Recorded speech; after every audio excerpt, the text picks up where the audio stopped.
ายดีท่านผู้ชมมื้อนี้มาเบิ่งการเตะต่อของน้องๆเนาะเพราะว่าทีมงานนี่ก็เคยเจอนำทีมของข้าพเจ้าเลยเนาะข้าพเจ้าชนะตลอดทีมนี่เนาะเคยชนะตลอดอันนี้มาเบิ่งอบอบหน่อยหนึ่งเด้อมาเบิ่งทีมนี่หน่อยหนึ่งกล้องไปจะแกงไปแล้วเนาะใส่กล้องโทรศัพท์ไม่ได้ไง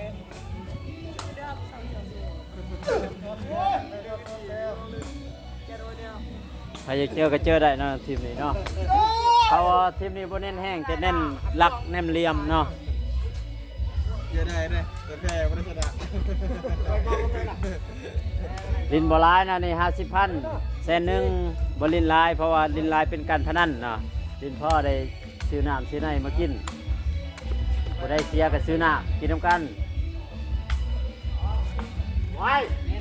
เอาเดี๋ยวไปเบิ่งเซตต่อไปเด้อเนาะเอ้ยมาเบิ่งการเตะ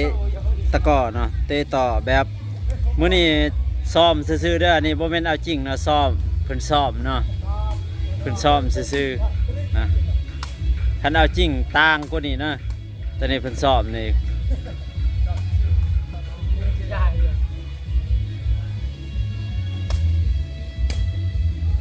ลูกเบาๆไปเนาะเบาๆซ้อมซื่อๆลูกเบาๆเนาะพี่น้องเนาะแต่กับทีมใดอยากเจอก็เจอได้เนาะแต่ว่านี่หันซ้อมซื่อๆทีมมาจากไซกาฮับได้เบิดเนาะแต่บ่ได้ร้ายเนาะเกมละ100,000 200,000นี่แหละบ่ร้ายเตะบ่ร้ายเด้อทีมนี้เตะบ่ร้ายเด้อทีมนี้เตะพอม่วนซื่อๆเนาะเกมละ150,000 100,000 200,000นี่แหละเตะบ่ร้ายเพิ่นว่านะนี่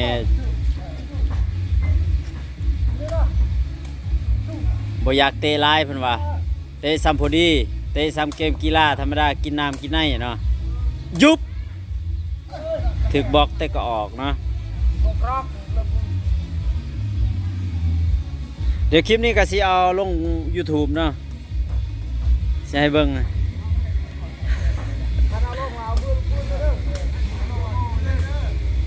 สายนี่แก้ไขคือกันไปเองสายอีกแล้วนี่เรียบร้อยนะเสิร์ฟนี่ยกวัดนี่เห็นบ่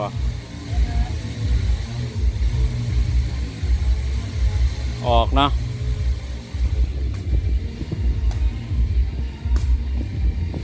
อีกเทื่อหนึ่งโอ้เนาะลูกนี้งามเนาะงามบ่แห้งแต่ว่างามเนาะ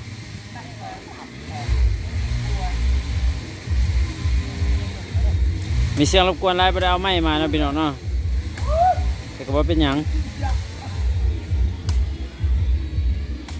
เบาๆใคร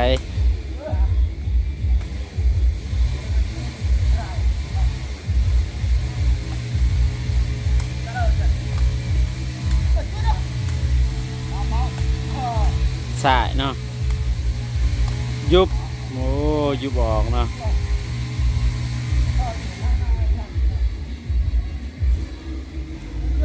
เพราะว่าตอนนี้ยังแดดอยู่ยกยุบ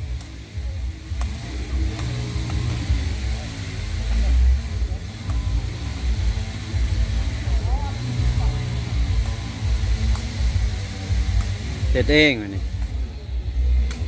แก้ไข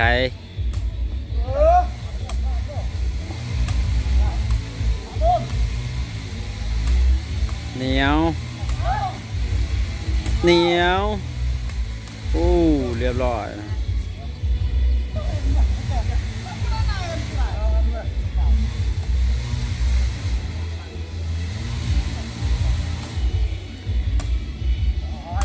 คะแนนก็สู้สีกันเนาะ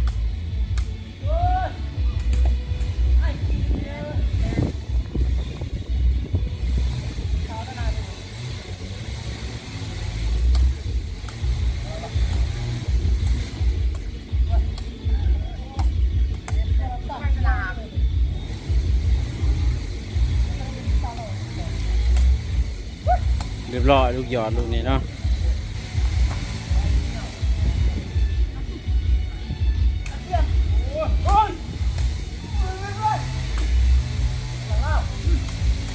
บนเน้นแห้งแต่เน้นเลี่ยมเนาะ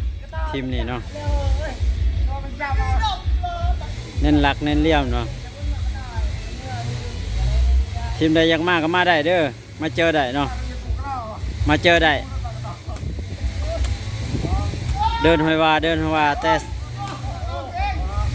แต่จันทร์ถึงสุกร์เดินหอยวาเตะตลอดเนาะบอกว่าจะแดดจะฝนก็เตะได้เนาะเดินนี่เนาะ